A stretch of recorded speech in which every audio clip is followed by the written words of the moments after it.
What's that? Who's heard of him? Anybody? No. Okay, I haven't heard of Eddie Rypkema. Eddie Rypkema was born in 1914 in a little town up in North Dakota called Westview. And if you look at where this was at, Westview, this is North Dakota, way up here by Canada, okay? So, I mean, we're talking about freezing cold winters. We're talking about blistering hot summers and a very tough land out here in the prairie of North Dakota. And that's where he was born.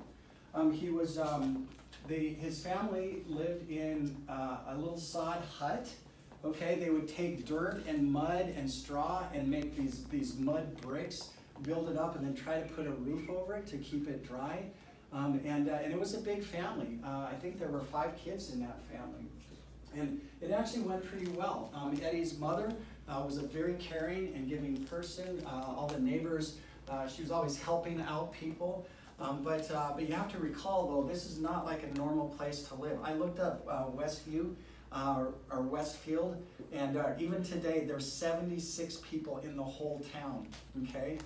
Back then, I mean, they were spread out sometimes for miles and miles between a house like this as people were dealing with their land. But the family survived and did well until when she was about 38 years old, the mother died. Eddie's mother died. She had diabetes. They think she got the flu, and they lost her. Worse yet, shortly after that, the father went to pieces because of the loss of his wife, and maybe other reasons. He started drinking heavily. He started spending time away from the family. Ended up leaving them and going to Elko, Nevada, and basically left those 5 kids out there in the middle of the prairie. For them to grow up by themselves? It was interesting.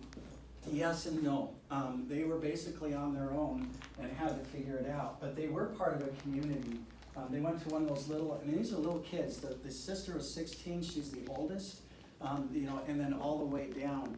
They did go to a little country school, but the neighbors all chipped in, and I guess as happened there regularly, the kids were just kind of absorbed into other people's families, and they took care of them as best they could. So basically all of them were kids? Ask that again?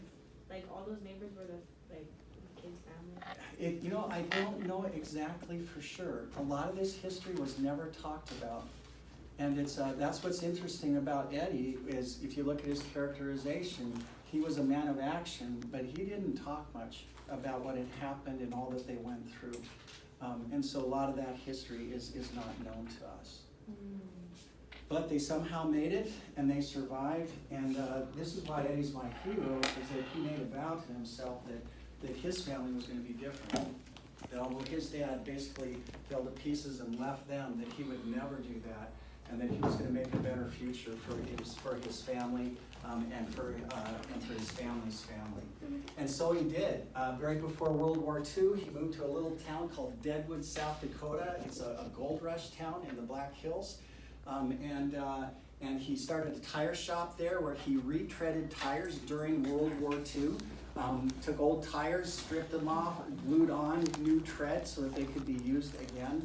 And he also started working a lot of things in that town and eventually became the mayor of that town. Okay, which is pretty, if you're thinking he went from the prairie to being a mayor, that's something else. So that's Eddie on the horse on the right. That's his daughter on the left. This is an annual parade that they would have in town. And it was part of what they called the Days of 76. He actually helped start and developed a major rodeo there that was still today is a huge, huge event. He went on to start several businesses, was a very successful businessman, and he accomplished his goal. And that goal was to make a better life for his family that was to come after him.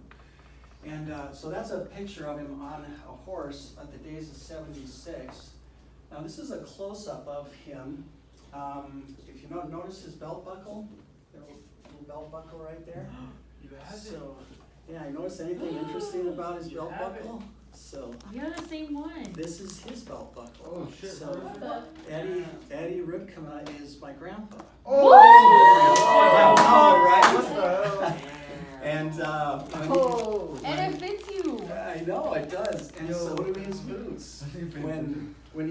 died, Those are his boots? when he died, I asked if I could have his belt and have his boots, and they gave them to me. And I don't know if you've noticed this, but I wear them every Friday. I do notice it. Yeah, and I do it in memory of him, who, you know, started with literally with nothing, and then worked so hard to make a better future for his kids, and then for his kids' kids, his kids' kids, which is me, he's his grandson. So, But now you make better for your kids too. that's my aunt. Yeah, it's that was my mom's sister, but my mom was actually a major rodeoer and you know, cowgirl too. She actually became my mom. I mean, imagine this. He you know, was destitute on the prairies of the Dakotas. One generation later, my mom became the lieutenant governor of South Dakota. You know, and it was because of sacrifices that he made for all of us and the things that he did to give us a better life. So that's all I got. That's my hero. My question is who is your hero? And I'd like you guys to think about it. I'm going to post a Google Classroom assignment right now. If you need a computer, come up and grab it.